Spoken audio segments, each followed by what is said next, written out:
real cases before a real judge.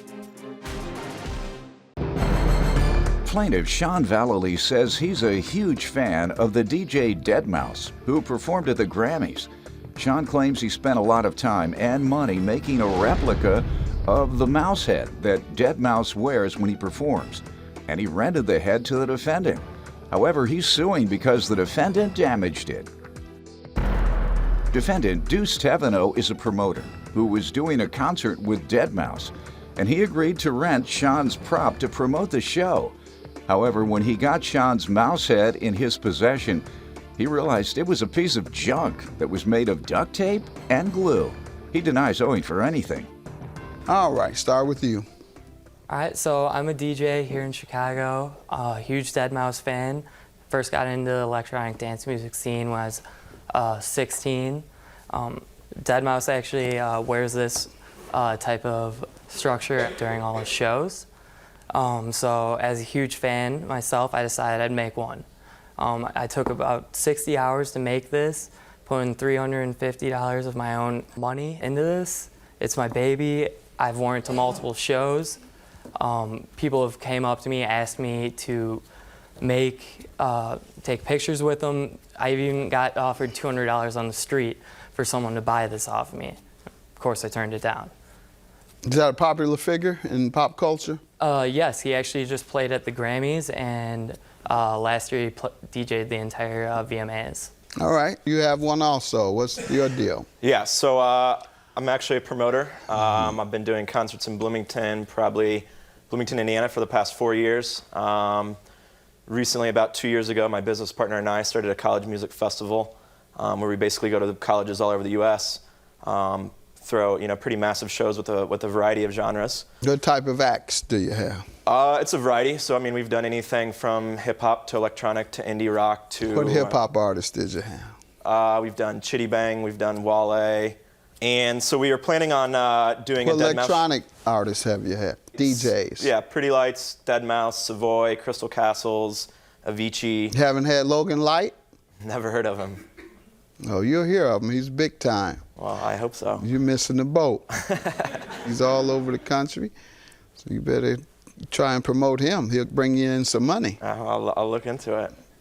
Coachella, those music festivals, do they have folks like that? Yeah, he played there this year. They had this thing of Tupac. Tupac performed.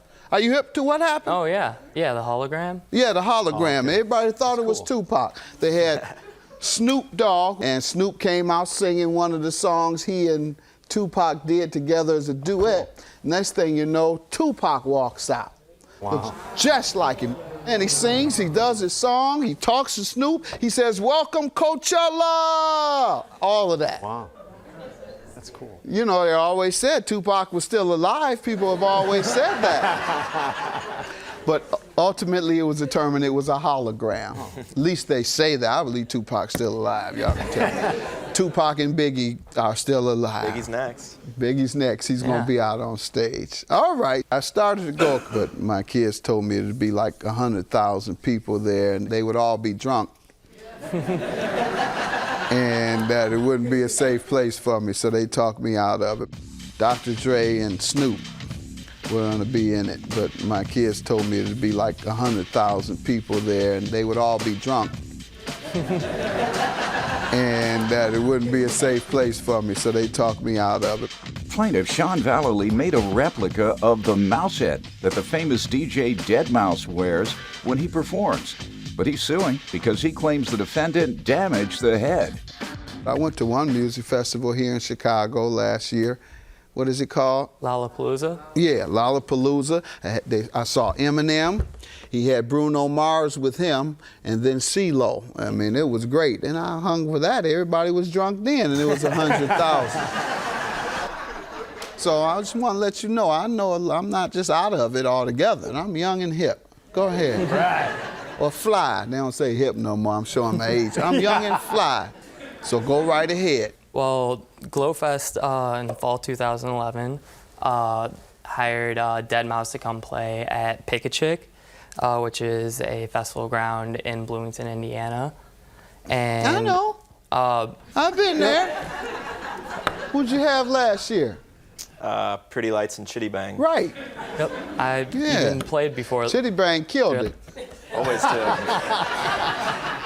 No, I'm just kidding about that one. Go ahead. I even got the DJ before that Okay. show. So we contracted a rental agreement from August 23rd, and it was supposed to be returned October 22nd, a day before when deadmau5 was playing here in Chicago. When I actually received it a day late and in horrible condition. So first, I'll remove some of the stuff that got ripped out during the process. I can even try and put it on, but it won't really fit on my head that well anymore. The head is broken right there.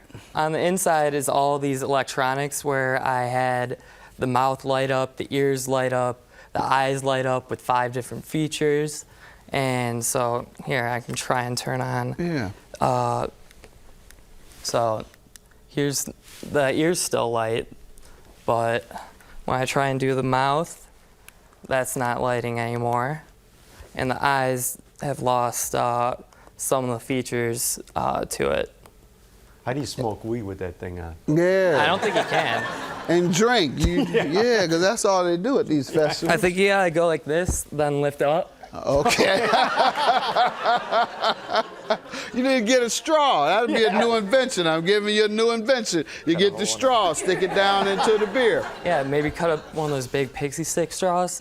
Use See? that. All right, pay me for my contribution to that.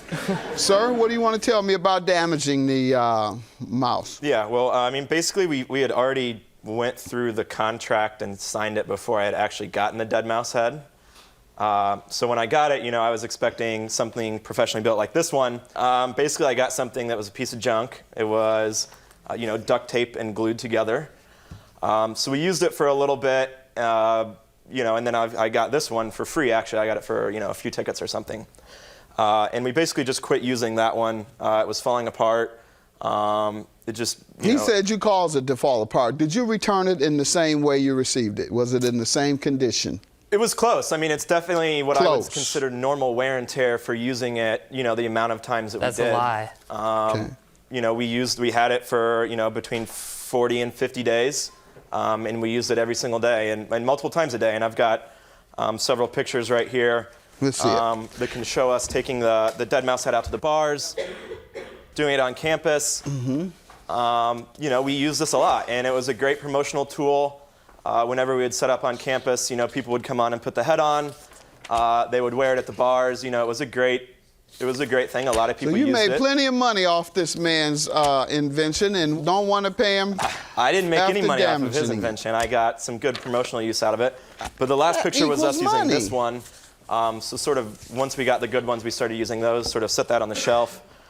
After you used him up, you went to another. Exactly, but we didn't know the condition of it when we signed the contract. So I wasn't aware, that it was basically duct taped and glued together when we went into contract. Plaintiff Sean Vallely made a replica of the mouse head that the famous DJ deadmau5 wears when he performs. But he's suing because he claims the defendant damaged the head. What was the repair clause in the contract? The promoter acknowledges the fragile nature of the item and hereby agrees to treat the item with delicate care, and should the item be returned to the owner and damaged in any way, the promoter agrees to compensate the owner in the amount of $450 for damages. Damages shall be evaluated at the sole discretion of the owner. At the sole discretion of the owner? Me. He signed it. It was before we had the deadmau5 head. Here's What that. kind of businessman are you? I mean, it's To sign something saying it's totally up to him to determine whether it's damaged, and if he determines it's damaged, I'll pay him. But that would be Not like mutual agreement, not mutual consent. That would be like me renting a stage from someone and then it coming with some duct tape wobbly legs and expecting it to withstand a whole concert. So I mean, it's not really fair for him to write an agreement. You would see it. I hadn't seen it. This was before I had seen it. And that's even worse. You buy something sight unseen, something as delicate as this. I don't even have to debate this anymore. You signed this clause saying it's at his discretion to determine whether it was damaged. Judgment for the plaintiff in the amount of $450. Have a good day. So I think justice has finally been served. Look at the difference. Bolts and glue. Maybe make one that can withstand some stuff.